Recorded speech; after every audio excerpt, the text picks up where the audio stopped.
The following video is referencing our lack of ability to apprehend truth due to the nature of our physical structure, our drives, desires, or unresolved emotional distress due to trauma or environmental experiences. If I was a bison and you were a lion, I would know you mean me no good, even though we grew up in the same neighborhood. Even though our families have frequented the same watering hole for time untold, I don't know if I would have been so bold when you told me you wanted to hold me.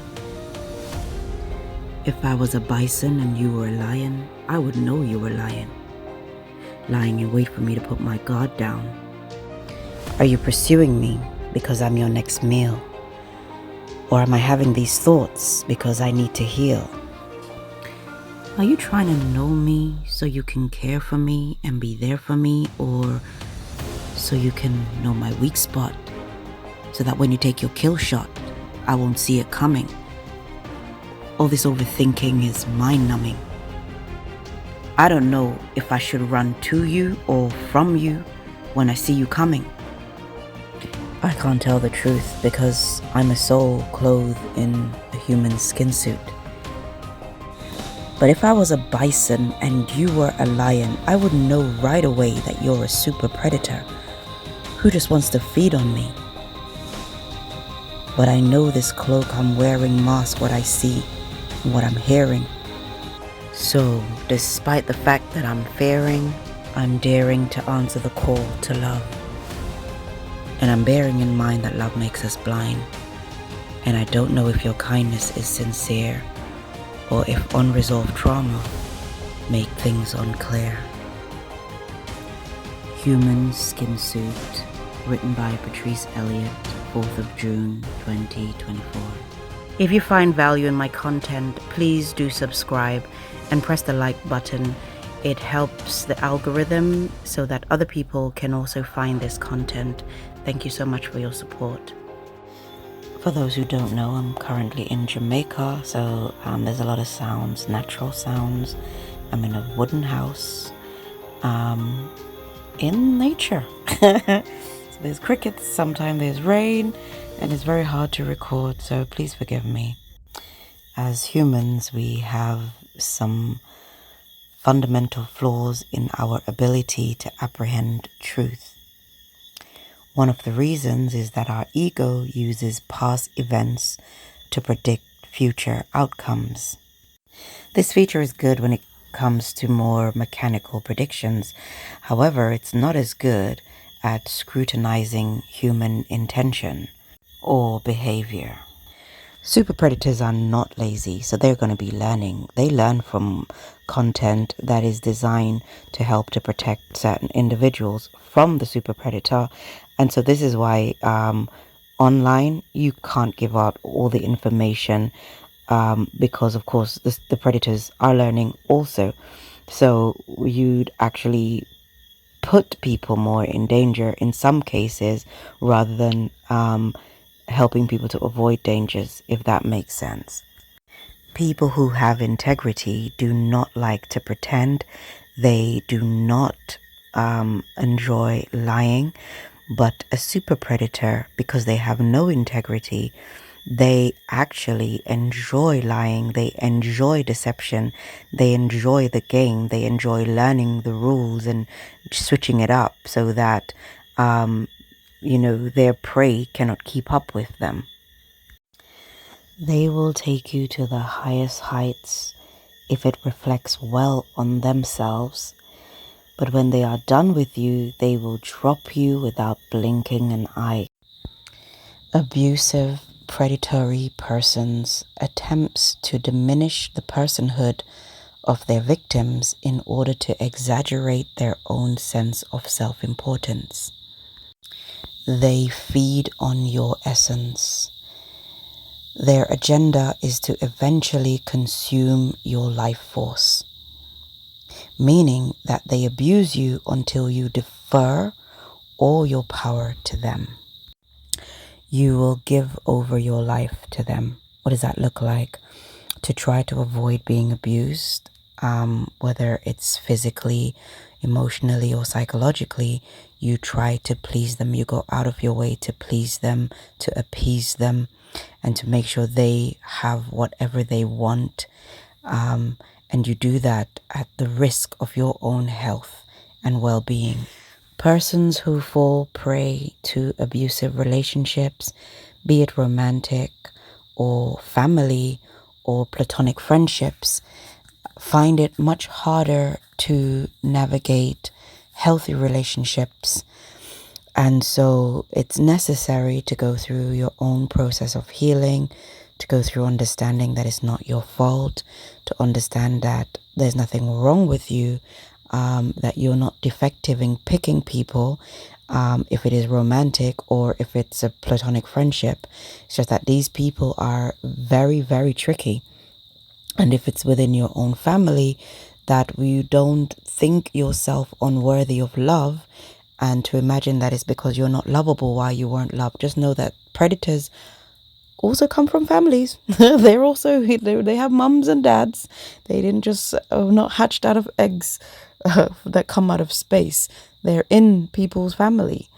And so you might be unfortunate enough to have been in families that have these predators, and maybe more than one of them. And that makes it even more harder if you're the only empath or one of few empaths within a family of predators. If you're the empath in a family of predators, then of course you would have felt as though you were the problem. Reason being is because you were the minority. So it's easy to think that you're the one with the actual issue. I know for sure that any of us that have been abused, that we're tempted to not trust anymore, to shut ourselves down in order to protect ourselves. Like maybe we don't want to trust a friend, or we don't want to trust ourselves to get into a romantic relationships.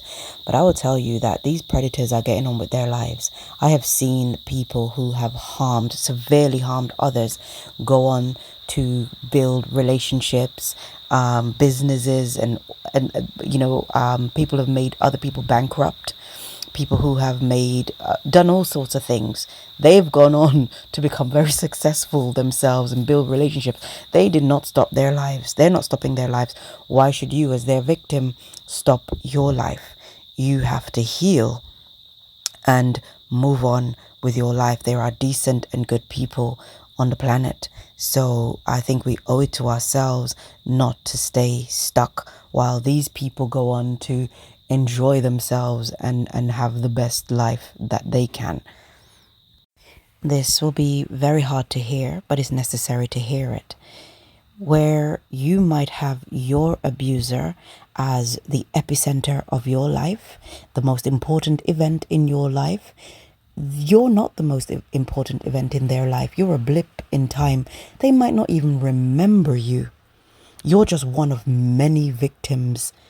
And yet they are the center of your universe, and you're stuck, can't move on, and they have moved on several times. They don't even remember who you are.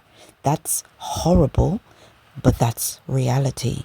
So we owe it to ourselves, those of us who have been victims, to heal and to go on to have fantastic, brilliant lives.